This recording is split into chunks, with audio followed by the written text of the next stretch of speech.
पिताजी भी आपके पिताजी की तरह गांव के रहने वाले थे। मैं भी गांव का ही पढ़ा लिखा आदमी हूँ और मैं पढ़ लिख करके मैं कलेक्टर बन सकता हूँ, तो आप भी कलेक्टर बन सकते हो।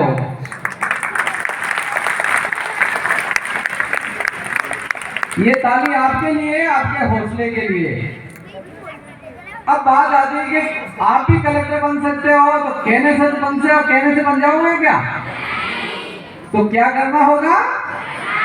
मेहनत। और अभी हमारे स्कूल में जो पढ़ने वाले बच्चे, जो बच्चियां हैं, उनकी मेहनत का एक ही तरीका है कि वो जो उनको पढ़ाई लिखाई स्कूल में कराई जा रही है, सुनो बेटा सुनो, बाद में बात करना, जिसको बात करनी है बाहर चले जाए, जिसको मेरी बात नहीं सुननी है वो बाहर चले जाए, जा सकता, छुट्टी है, हेडमास्टर साहब कुछ नहीं बोलेंगे। और जिसको बात सुननी है वो बैठा है, 2 मिनट बात करूंगा आपसे। तो क्या करना है? मेहनत करनी है। तो मेहनत, अब आपको कोई तगारी फावड़ा लेकर के काम पे जाना है नहीं। आपकी मेहनत का एक ही तरीका है कि स्कूल में जो हमारे गुरुजन, हमारे जो अध्यापक हमें पढ़ा रहे हैं, उस पे हम मेहनत करें। अब वो मेहनत 2 तरह की होती है।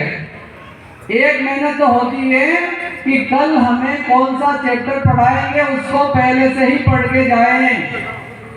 समझे बात है? एक तरीका ये कि अरे सुनो बेटा, हेलो, इधर देखो, इधर इधर इधर इधर देखो, इधर इधर, हाँ तुम देखो, इधर आओ मेरे पास आओ, आओ उठ के आओ, शाबाश, इधर आओ, उठ के आओ। अरे तुम्हें कलेक्टर बनना है ना? नहीं बनना है? क्या बनना है? हैं? तो सुनो, मेहनत करने का तरीका बता रहा हूं आपको। तो एक तो स्कूल में जो आपको चैप्टर अब पढ़ाने वाले हैं, कल पढ़ाने वाले हैं, उसको पहले से आप अपनी किताब से पढ़ करके जाओ। फिर क्लास में पढ़ाएंगे तो आपके वो समझ में बहुत अच्छे से आएगा। अब जो समझ में आ गया उसको घर आकर के फिर रिवीजन करो। अगर आप एक चैप्टर को इस तरह से 3 बार अगर पढ़ लोगे तो आपकी याददाश्त में वो सारी चीज, वो पार्ट बैठ जाएगा। गुरुजी जहाँ यहाँ, गुरुजी ये बताओ मेरी बात सच है कि गलत? सच है। तो बेटा यही मेहनत है। होता क्या है, हमारे माँ बाप जो कोई मजदूरी करता है, कोई दुकान चलाता है, कोई ट्रैक्टर चलाता है ना, जैसे तैसे आपकी पढ़ाई के लिए पैसा खर्च करते हैं। लेकिन हम लोग अगर इस 3 तरीके से मेहनत नहीं करेंगे तो कहने से कलेक्टर नहीं बनोगे, मेहनत करने से बनोगे। तो बताओ ये चुनौती आपको मंजूर है कि नहीं है? पक्का? तो ताली बजाइए आप अपने लिए। तो आपने चुनौती स्वीकार कर ली? चलो चुनौती करें स्वीकार। जब तक नहीं पाए मंजिल तब तक नहीं माने हार। आपकी मंजिल क्या? कोई भी हो सकती मंजिल।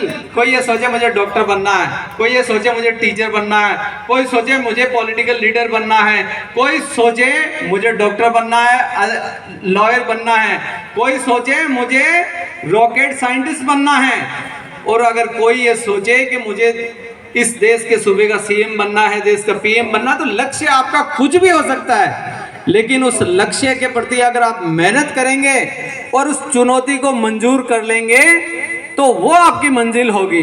तो चलो चुनौती करें स्वीकार। जब तक नहीं पाए मंजिल तब तक नहीं माने हार। चलो चुनौती करें स्वीकार। खेल खेलते हो, कभी जीत जाते हैं, कभी हार भी जाते हैं। नहीं हार का करें गम, नहीं हार का करें गम, थोड़ा और लगाएं दम। कमियां जो भी रही है उनमें करें सुधार। चलो चुनौती करें स्वीकार। जब तक नहीं पाए मंजिल तब तक नहीं माने हार। चलो चुनौती करें स्वीकार। दीमक जानते हो? दीमक नाम सुना? उदई तो सुनते हो ना? उसको वाल्मीकि भी बोलते हैं। ऋषि वाल्मीकि जी का नाम सुना ना? उन्होंने तपस्या करी थी, तो इतने तपस्या में लीन हो गए थे उनके शरीर के ऊपर वाल्मीकि, वो उदय करके उन्होंने अपना घर बना लिया था। दीमक कितने छोटा सा चींटी जितना वो जीव होता है, और इतना बड़ा मिट्टी का लट्ठा होता, पेड़ होता है, उसको भी मिट्टी में बदल देती है। दीमक मिट्टी कर देती है लकड़ी, हवा में जाला बुनती है मकड़ी। दीमक मिट्टी कर देती है लकड़ी, हवा में जाला बुनती है मकड़ी। मधु की खातिर मधुमक्खी उड़ती है असंख्य बार, चलो चुनौती करें स्वीकार, जब तक नहीं पाए मंजिल तब तक मैं नहीं माने हार। आपको प्रेरणा लेने के लिए, मोटिवेशन लेने के लिए कहीं जाने की जरूरत नहीं है। ये छोटे छोटे जीवों से मैंने प्रेरणा ली है, क्योंकि मैं किसान का बेटा हूं। तो मैंने खेत में देखा कि उदई ये पड़ी पड़ी लकड़ी को उदई मिट्टी कर देती है, तो मैं तो भगवान का दिया हुआ रूप है, मुझे इंसान है, तो मैं क्यों नहीं कर सकता। एक छोटा सा जीव मकड़ी हवा के अंदर जाला बुन सकती है, तो हमें हमारे माता पिता, हमारे गुरुजन इतना पढ़ा रहे, तो हम क्यों नहीं कर सकते हैं। मधुमक्खी 1 ग्राम शहद के लिए 20,000 बार उड़ती है। कितनी बार? 20,000 बार। जब मधुमक्खी मेहनत करके इतना मीठा शहद दे सकती है, तो हम तो इंसान हैं, हम भी कर सकते हैं कि नहीं कर सकते हैं। तो ये शिक्षा हमें लेनी है, कि ये प्रेरणा हमें लेनी है कि करके दिखाना है, चैलेंज लेना है। आपके अगल बगल के आपके सहयोगी, आपके दोस्त, आपके घर परिवार वाले, कई लोग आपकी खिल्ली उड़ाएंगे, अच्छा क्या बनेगा तू कलेक्टर, क्या बनेगा तू डॉक्टर। उसको पलट के जवाब नहीं देना है, उसकी गांठ बांधकर अपने दिल में जमा करके रखनी है, और एक दिन बन के बताना है, मुंह से कभी नहीं बोलना है। जिस दिन अगर आप मुंह से बोल दोगे, उस दिन आपकी ऊर्जा खत्म हो जाएगी। लेकिन अगर उस ऊर्जा को आप अपने भीतर बचाए रखोगे, तो यकीन मानिए आप अपनी मंजिल पालोगे। आपको मालूम है तलवार कैसे बनती है? जब पड़ते हैं असंख्य प्रहार, लोहा तब लेता है आकार।